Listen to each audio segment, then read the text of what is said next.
happen to primitive societies that are unsettled by white man's civilization.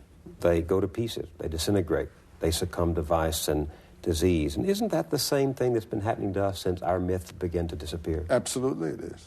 Isn't that why conservative religious folk today are calling for a return to the old-time religion? That's right.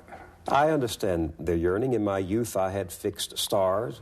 They comforted me with their permanence. They gave me a known horizon.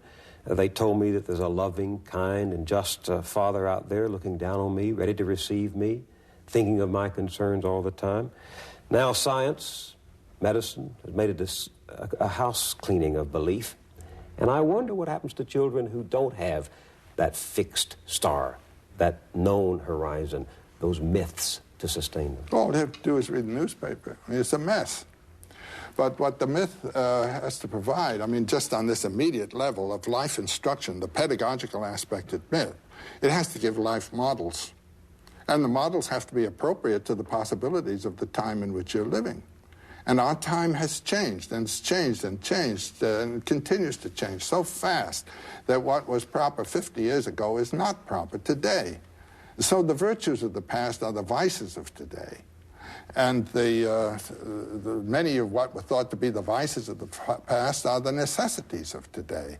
And the moral order has to catch up with the moral necessities of actual life in time, here and now. And that's what it's not doing. And that's why it's ridiculous to go back to the old-time religion.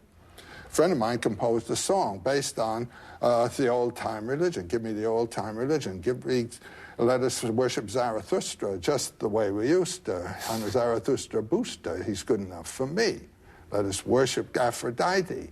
She's beautiful but flighty. She doesn't wear a nightie, but she's good enough for me. And when you go back to the old-time religion, you're doing something like that. It belongs to another age, another people, another set of human values, another universe. So the old period of the Old Testament, no one had any idea. The world was a little three-layer cake, and the world consisted of something a few hundred miles around the Near Eastern centers there. No one ever heard of the Aztecs, you know, or of the Chinese even. And so those whole peoples were not considered even as part of the problem to be dealt with. The world changes, then the religion has to be transformed. But it seems to me that is what we are in fact doing. That's in fact what we better do. Yeah.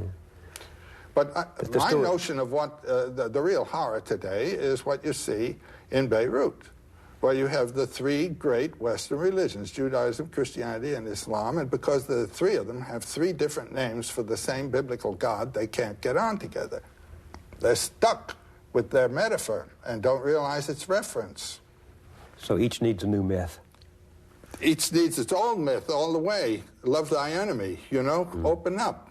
Don't judge.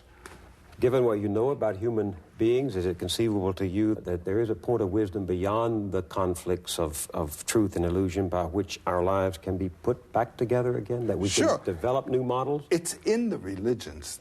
All religions are true for their time. If you can find what the truth is and separate it from the temporal inflection, just bring your same old religion into a new set of metaphors, and you've got it.